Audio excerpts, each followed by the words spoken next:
ભાજપ આજે જાહેર કરશે રાજ્યસભાના ઉમેદવાર। 4 માંથી એક સ્કાયલેબ ઉમેદવાર નક્કી છે, જ્યારે કે 3 ઉમેદવારો સ્વરૂપે ચોંકાવનારા નામોની શક્યતા છે।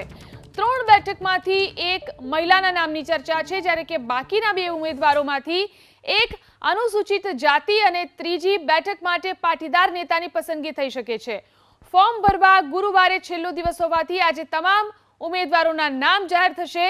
વિધાનસભાની ચૂંટણીમાં ભાજપ પાસે ઐતિહાસિક બહુમતી હોવાથી આ વખતે રાજ્યસભાની ચૂંટણી યોજાવાની નથી।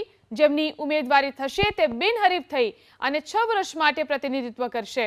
આ કારણોસર ભાજપનું રાષ્ટ્રીય નેતૃત્વ દેશના અન્ય રાજ્યમાંથી ખાલી પડેલી બેઠકો માટે ઉમેદવારોના નામો જાહેર કર્યા બાદ સૌથી છેલ્લે ગુજરાતની 4 બેઠકોના ઉમેદવારોની પસંદગીની પ્રક્રિયા હાથ ધરી છે, જેમાં 4 બેઠકો પૈકી એક બેઠક ગુજરાત બહારના કોઈ મોટા નેતાને મળી શકે છે।